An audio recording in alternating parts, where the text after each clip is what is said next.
Hello, Bill Johnson here with another Carbon Cub maintenance moment. We have gotten this rudder covered to the point of putting the tapes on the trailing edge. I've done things a little different. It's an experimental plane, so I can get away with this. I've applied the fabric using the polytack, as the book explains. I then put one coat of poly brush to seal the weave. And then I sprayed a couple coats of poly brush before applying the rivets and the tapes. It gave me a better layer in which to glue the tapes to the fabric.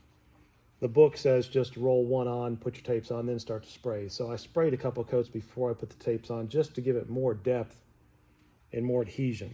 Again, if you're doing a certified aircraft, you need to follow the manual precisely, but this is experimental, so we can do that one change, which I don't think will have any real big impact on anything other than to help me apply the tapes. Now this is bias ply tape, which means the weave is at a 45 instead of straight. It's going to help me follow these curves much easier than if I was to use standard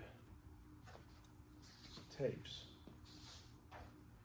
So these wooden coat hangers come in very handy for holding the tape, because I'm going to have to stretch it. And when you stretch it, it reduces by about a third. So a 3-inch tape, bias ply tape, stretched and pulled properly, would be the equivalent of a 2-inch standard tape. Now I got to pull a lot, so I'm going to put a couple of coat hangers back here, or coat pins back here, clothespins I mean. And you will see then. All right, as I start to pull, you're going to see it straighten out and pull around. Oops, it slipped off. It's hard to pull this in sections. You almost have to pull the whole thing in one go.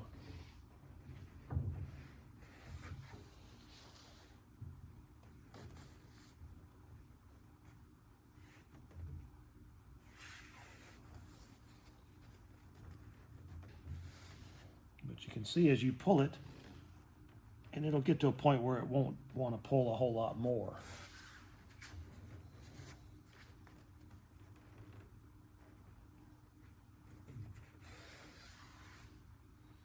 You can see that it shrinks down and just lays nicely onto the rudder. Then I'll use a clothespin to hold it there.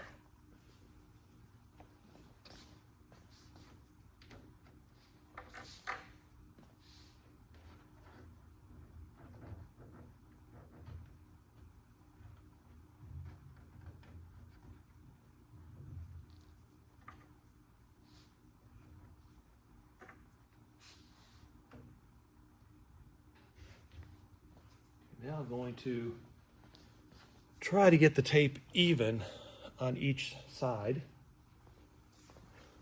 You can see the more it shrinks,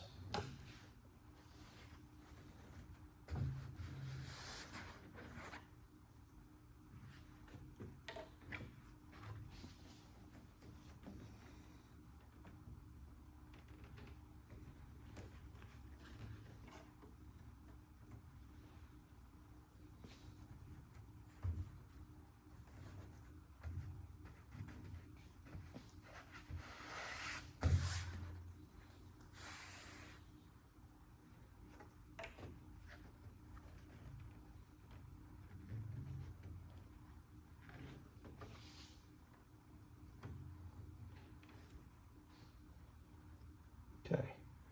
There, now you can see it's laying on there really well. I'm going to now just take my tape measure and just spot check to see. Sometimes just making sure that it's smooth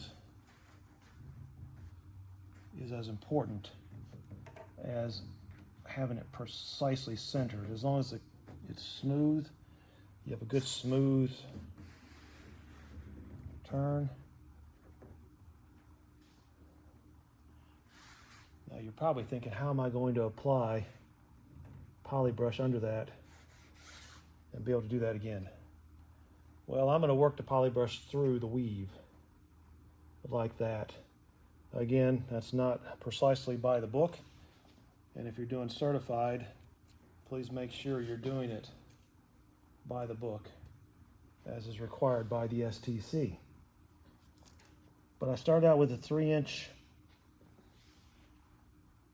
bias ply. And again, I'm just checking all the way around to see that I got it pretty even. I think it's important to have a good flowing curve, because obviously you will see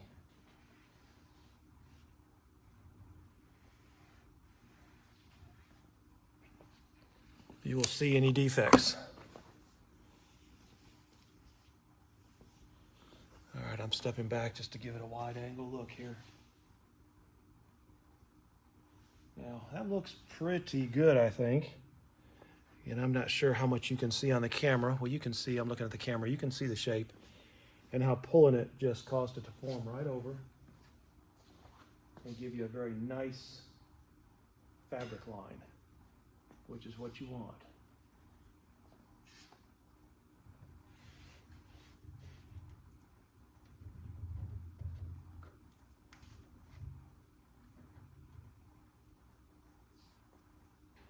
Now I'm going to dress up these ends here in a minute, but I'm going to get the majority of it glued on. I have a very good, even, sweeping curve. The fabric is laying down very well on both sides. I'm going to begin by, I'm going to give myself a pencil mark down the center so I can see now going forward.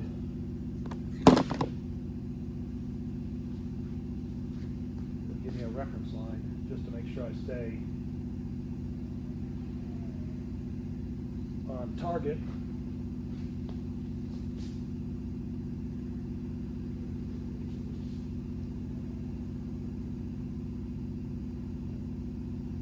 Okay. Now we're going to glue the backbone. The poly brush.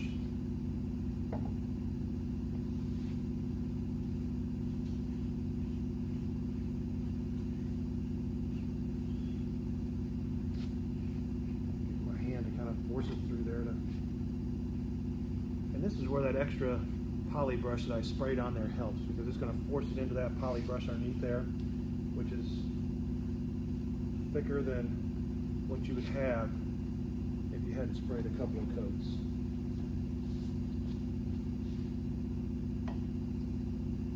And this works good on experimentals.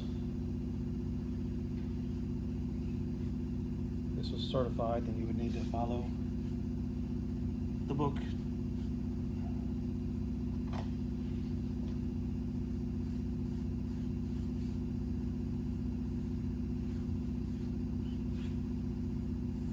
Okay, now I've worked that poly brush through that seam. We've got a good seam to hold everything.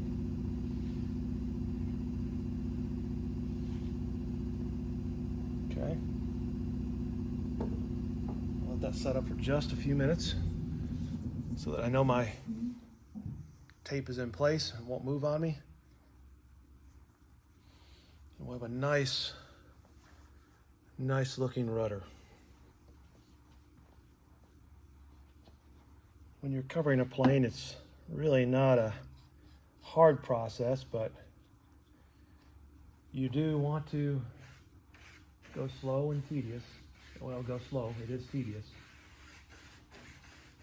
So I'm forcing some poly brush through the weave under that big layer I have underneath there. And you can tell when it's saturated because the white coloring will go away.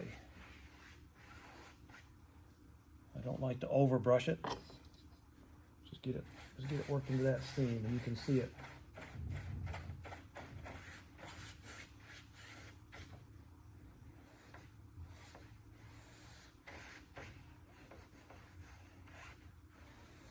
that seam, get it down tight on there.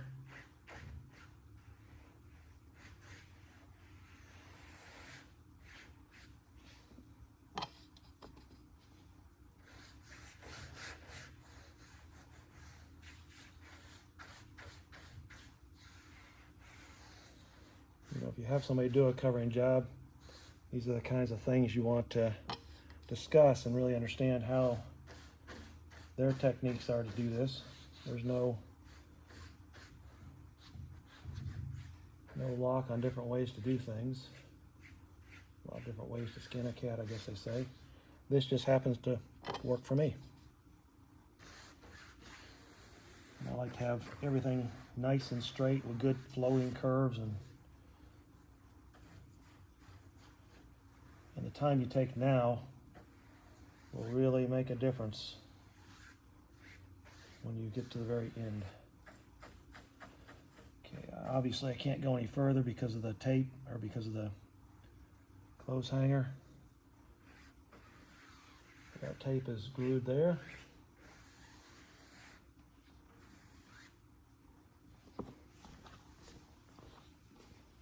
Forcing it down into that weave so it bonds with the glue below is really important.